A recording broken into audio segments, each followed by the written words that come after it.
Hello বন্ধুরা, তোমরা কেমন আছো? আশা করি তোমরা ভালো আছো, সুস্থ আছো। আর তোমাদের ভালোবাসায় আমিও খুব ভালো আছি। রেসিপিস অফ মৌমিতায় আজ তোমাদের জন্য নিয়ে এসছে একটা খুব টেস্টি আইটেম। তোমরা নিশ্চয়ই অপেক্ষা করছো মৌমিতার নতুন রেসিপির ভিডিওর জন্য। তাহলে আজ তোমাদের জন্য নিয়ে এসছি আইটেমের নাম এগ মশালা। তাহলে চলো শুরু করা যাক আজকের রেসিপি। বন্ধুরা, আমার আজকের রেসিপির জন্য যা যা লাগবে সেগুলো আগে আমি তোমাদের দেখিয়ে দিচ্ছি। এখানে আছে টক দই, গোটা গরম মশলা, দুটো গোটা কাঁচা লঙ্কা, গোলমরিচ, নুন, চিনি। নুন চিনিটা তোমরা তোমাদের আন্দাজ মতো দেবে। আদা রসুনের পেস্ট, জিরে গুঁড়ো, হলুদ গুঁড়ো, লঙ্কা গুঁড়ো, ধনে গুঁড়ো, আর এখানে আছে কাশ্মীরি রেড মির্চ। পেঁয়াজ, টমেটো, কাঁচা লঙ্কা আমি এইভাবে কুচিয়ে নিয়েছি। এখানে আছে আলু, আমি দুটো আলু বয়েল করে নিয়েছি। কাসৌরি মেথি, আর আছে 3টে ডিম। ডিমের পরিমাণ তোমরা চাইলে বাড়াতেও পারো, কমাতেও পারো। তাহলে চলো শুরু করা যাক আজকের রেসিপি। দেখো বন্ধুরা, আমি গ্যাসের উপর একটা কড়াই দিয়েছি। কড়াইতে আমি মাস্টার্ড অয়েল দিয়েছি।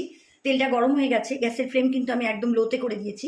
এবার আমি এর ভেতরে আস্তে আস্তে করে এই ডিমগুলোকে দিয়ে দেবো। ফ্লেম কিন্তু একদমই কমিয়ে দিয়েছি।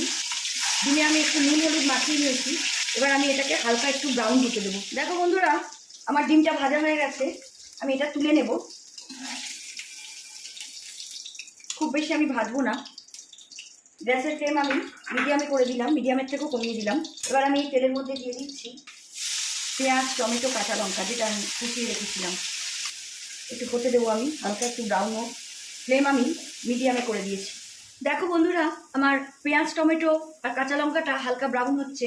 গ্যাসের ফ্লেম কিন্তু আমি মিডিয়ামে রেখেছি। এবার এই তেলের মধ্যে আমি দিয়ে দিচ্ছি গোটা গরম মশলা। এটাও আমি একটু হতে দেবো। ফ্লেম কিন্তু তোমরা হাই করবে না, তাহলে পুড়ে যাবে। এটা হালকা ব্রাউন হয়ে গেছে। এবার আমি এর মধ্যে অ্যাড করে দিচ্ছি জিরে গুঁড়ো, হলুদ গুঁড়ো, লঙ্কা গুঁড়ো আর কাশ্মীরি রেড মির্চ। আমি এটাকে একটু নাড়লাম। অ্যাড করে দেবো টক দই, দিয়ে দিচ্ছি আদা রসুনের পেস্ট। স্টেপ বাই স্টেপ যেরকম দিচ্ছি এভাবে দিতে থাকবে তোমরা। এবার এগুলো দিয়ে আমাকে একটু নাড়তে হবে। ফ্লেম কিন্তু একদম হাই করবে না, আমি পুরো লোতে করে দিয়েছি, নাহলে কিন্তু তলা ধরে যাবে। অ্যাড করছি গোলমরিচ, নুন আর চিনি। নুন চিনিটা তোমরা তোমাদের আন্দাজ মতো দেবে। দিয়ে দিচ্ছি আলু, ডিম, সব দিয়ে আমাকে একটু এটা নাড়তে হবে। ফ্লেম আমি একদমই লোতে রেখেছি। এর মধ্যে অ্যাড করে দেবো অল্প করে একটু জল। যে বাটিটার মধ্যে আমি মশলা নিয়েছিলাম ওই বাটির মধ্যে জলটা দিয়ে আমি দেবো।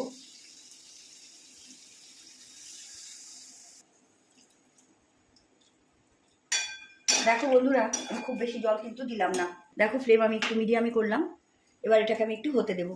দেখো বন্ধুরা, আমি গ্যাসের ফ্লেমটাকে একটু হাই করেছি ফোটার জন্য, মশলাগুলো যাতে ভালো করে ভেতরে মিশে যায়। আবার আমি ফ্লেমটা মিডিয়ামে করে দিলাম, মিডিয়াম টু লোয়ের মধ্যে। এটা আরও একটু হবে। আমার এটা হয়ে গেছে, আর বেশি আমি ঝোল শুকাবো না। এবার আমি এর মধ্যে দিয়ে দিচ্ছি কাসৌরি মেথি। এটাতে টেস্ট আরও বাড়িয়ে দেবে। দেখো বন্ধুরা, পুরো মশলা মতো হয়ে গেছে। এই মশলাটার টেস্ট এত সুন্দর হয়, লুচি, ভাত, রুটি, পরোটা, ফ্রাইড রাইস সব কিছুর সঙ্গে খেতে পারবে। দেখো বন্ধুরা, কি সুন্দরভাবে তৈরি হয়ে গেল আমার এগ মশালা। এটা খুবই একটা টেস্টফুল রেসিপি। আমি স্টেপ বাই স্টেপ তোমাদের যেরকমভাবে দেখালাম এভাবে তোমরা করো। এটা খুবই সুন্দর খেতে হয়। আশা করছি আমার আজকের রেসিপি তোমাদের ভালো লেগেছে। আগামী দিনও আমরা তোমাদের জন্য আরও সুন্দর সুন্দর রেসিপি নিয়ে আসতে পারবো, এই আশা করছি। তোমরা ভালো থাকো, সুস্থ থাকো, এই কামনা করি। আমার আজকের রেসিপি এখানেই শেষ। তোমাদের যদি আমার আজকের রেসিপি ভালো লাগে, তোমরা আমার চ্যানেলটাকে লাইক, কমেন্ট করো আর ফলো করো। তোমরা চাইলে আমার ইউটিউব আর ইনস্টাগ্রামেও ফলো করতে পারো। আমার লিঙ্ক আমি আমার কমেন্ট বক্সে দিয়ে দিয়েছি। তোমরা ইউটিউবে আমার চ্যানেলটাকে ফলো করলে অবশ্যই সাবস্ক্রাইব করো।